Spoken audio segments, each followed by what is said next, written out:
Corona virus का कहर अब हिंदुस्तान में भी देखने को मिल रहा है। मुल्क में अब तक कोरोना वायरस से 2 अमवात हो चुकी हैं।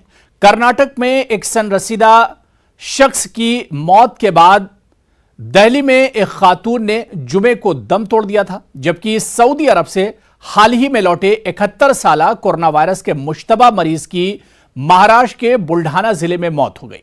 अभी जांच रिपोर्ट आनी बाकी है। उधर कोरोना वायरस के मुतासिरीन की तादाद मुल्क में मुसलसल बढ़ रही है। अब मरीजों की तादाद बढ़कर 93 हो गई है। अंदेशा जाहिर किया जा रहा है कि इस तादाद में मजीद इजाफा हो सकता है।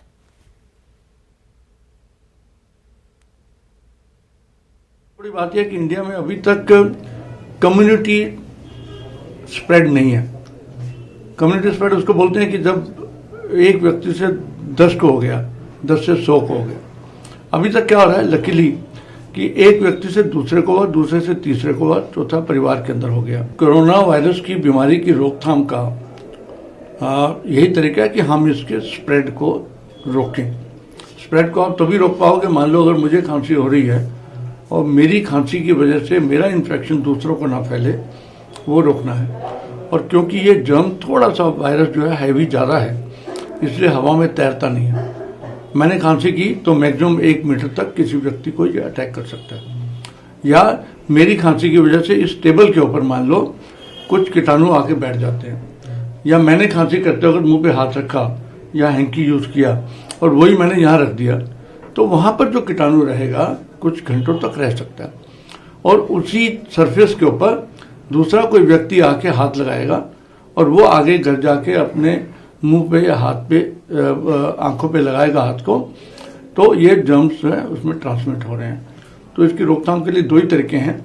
एक तो जो लोग बीमार हैं, जिनको खांसी है, या हेल्थ केयर वर्कर्स हैं, मेरे ऐसे लोग हैं, उनको मास्क डालना जरूरी है।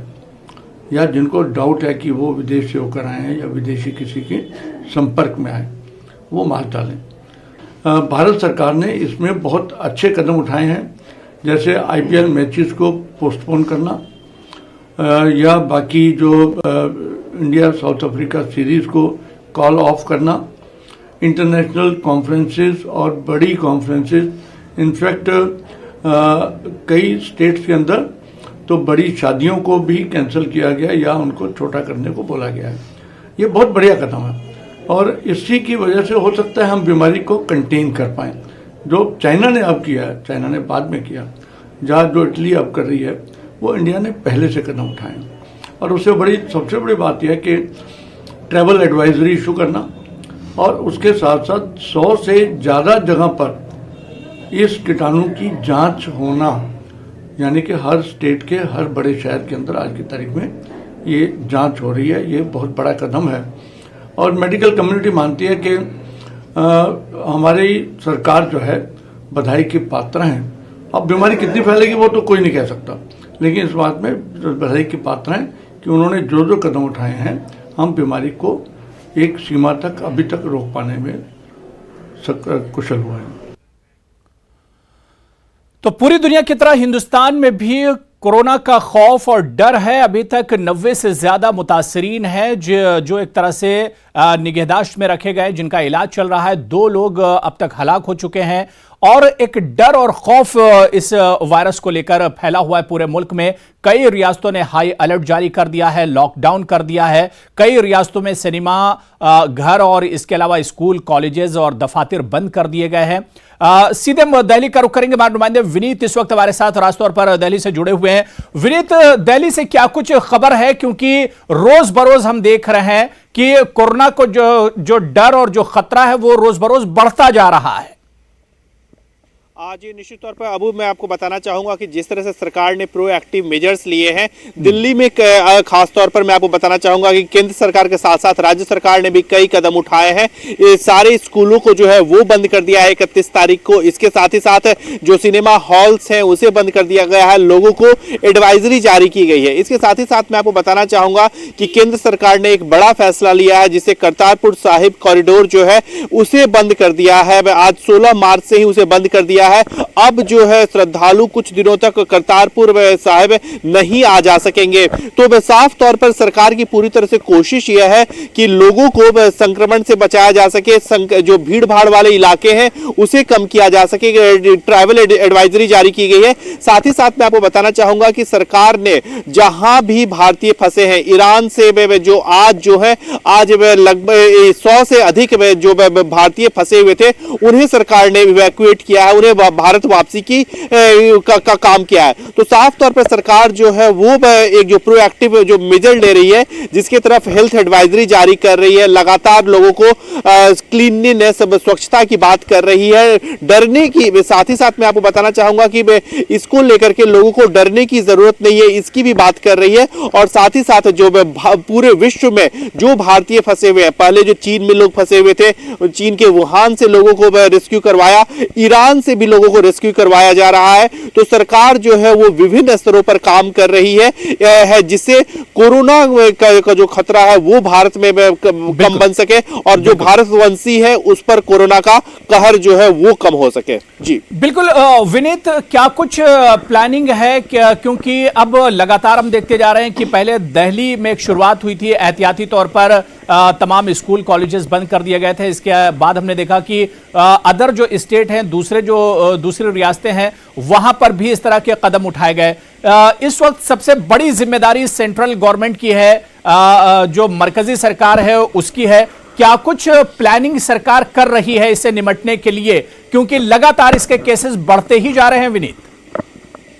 जी निश्चित तौर पर मैं आपको बताना चाहूंगा कि केंद्र सरकार और राज्य सरकार जो है वो दोनों लगातार इस पर नजर बनाए हुए हैं। मैं आपको बताना चाहूंगा कि केंद्र सरकार ने 5 मंत्रालयों की एक कोऑर्डिनेशन कमेटी बनाई है और वो कोऑर्डिनेशन कमेटी रोज शाम को प्रेस कॉन्फ्रेंस करती है और लोगों को इसके बारे में जानकारी भी देती है। इसके साथ ही साथ मैं आपको बताना चाहूंगा कि प्रधानमंत्री नरेंद्र मोदी ने, चूंकि ये वैश्विक समस्या है, पूरे विश्व को इसने प्रभावित किया है, तो वैश्विक स्तर पर लोगों से बात की है। मैं आपको बताना चाहूंगा कि सार्क देशों के नेताओं के साथ भी उन्होंने चर्चा की है और कहा है कि सार्क देशों को मिलकर के इससे निपटना चाहिए, क्योंकि ये एक वैश्विक समस्या है। जिस तरह से ये बीमारी फैल रही है, वैश्विक बीमारी के तौर पे फैल रही है, तो सभी के साथ मिलकर के काम करने की बात की है। विदेश मंत्रालय लगातार भारतवंशियों के टच में है। इसके साथ ही साथ हेल्थ में जो स्वास्थ्य मंत्रालय जो है वो लोगों के साथ टच में है। मैं आपको एक बात और बताना चाहूंगा कि जिस तरह से जो जरूरी चीजें हैं, चाहे वो हैंड वॉश को हो, उसको सरकार ने इमरजेंसी गुड्स में रख दिया है, उसकी कालाबाजारी ना हो उसके भी प्रयास किए जा रहे हैं। जैसे कि कई खबरें आ रही थी कि जो हैंड वॉश है उनकी कीमतें जो है वो बढ़ गई है, उसको रोकथाम की लगातार प्रयास किए जा रहे हैं। साथ ही साथ लोगों को अवेलेबल हो। इसके साथ ही साथ मैं आपको बताना चाहूंगा कि जो सार्वजनिक जगहें, जैसे कि कई दफ्तरें हैं जहां पर लोगों को जाना जरूरी होता है, वहां पे सैनिटाइजर के प्रयोग को अनिवार्य किया गया है। अब हम कई होटल में जाते हैं जहां पर लोग, हालांकि कहा गया है कि कम से कम लोग ट्रैवल करें, लेकिन ऐसे में जो लोग जिनको ट्रैवल करना जरूरी है, जिनको होटल्स में जाना जरूरी है, वहां पर भी हमने देखा है कि वहां पे भी बिल्कुल विनीत, मेरा आखिरी सवाल ये, क्योंकि अभी तक इसका वैक्सीन तैयार नहीं हुआ है, दवा भी इसकी तैयार नहीं हुई, सिर्फ एहतियात ज्यादा से ज्यादा बरता जाए इसको लेकर।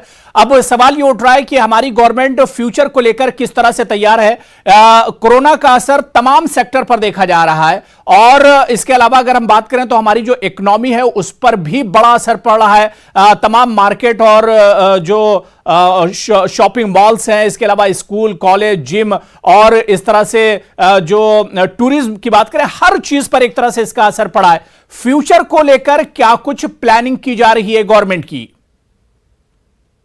पर मैं आपको बताना चाहूंगा कि अभी जो है गवर्नमेंट की अभी जो नजर है वो अभी में सबसे बड़ी नजर है कि आखिरकार कैसे लोगों के स्वास्थ्य को बचाया जाए, कैसे लोगों को स्वस्थ रखा जाए। प्रिवेंटिव मेजर्स जो है वो लेने की सलाह सरकार दे रही है। इसके साथ ही साथ अगर हम बात करें तो इकोनॉमी पर भी इसका काफी खासा असर जो है वो हमें देखने को मिला है। हमने देखा कि कैसे पेट्रोल की कीमतों में गिरावट आई है, कैसे जो रेस्टोरेंट हैं वो लगभग खाली में हो गए हैं, होटल्स पे खाली है, एयरपोर्ट जहां पर कई लोग भीड़ में होते थे, बड़ी लंबी कतारें लगा करती थी, वहां पर कतारें छोटी हो गई हैं। रेलवे स्टेशन का भी यही हाल है। इसके साथ ही साथ जो इससे जुड़े हुए सेक्टर्स हैं उनका भी जो हाल है वो बुरा है। तो सरकार की ओर से हालांकि अभी इन सेक्टर्स पर बहुत ज्यादा ध्यान नहीं दिया जा रहा है, क्योंकि सरकार का जो फोकस है वो फोकस है कि लोगों के स्वास्थ्य को कैसे ठीक किया जाए। लेकिन जहां तक कि हम विभिन्न सेक्टरों के बारे में बात करें तो जैसे एविएशन पर बहुत ज्यादा इसका असर पड़ा है, तो एविएशन पे भी प्लान किया जा रहा है। हालांकि जो एयरपोर्ट अथॉरिटी है उसने, चूंकि उनके खर्चे बढ़ गए हैं पूरे एरिया को सैनिटाइज करना, इस तरह के मेजर्स अपनाने, तो वो मांग कर रही है कि उसे कुछ सरकार जो है वो ग्रांट दे, यानी या एक फिर तरह से consumer सरकार ने कुछ ठान लिया है कि कोरोना को हराना है और इसके लिए सरकार ने एक तरह से कमर भी कस ली है। बहुत बहुत शुक्रिया विनीत हमारे साथ जुड़ने के लिए और इस खबर पर अपडेट करने के लिए। लेकिन बार बार न्यूज़ 18 उर्दू भी यही अपील कर रहा है कि अगर कोरोना से लड़ना है, कोरोना को शिकस्त देना है, तो इसके लिए शर्त है एहतियात, एहतियात और एहतियात। जितनी आप एहतियात बरतेंगे उतना ज्यादा इस कोरोना वायरस से बचा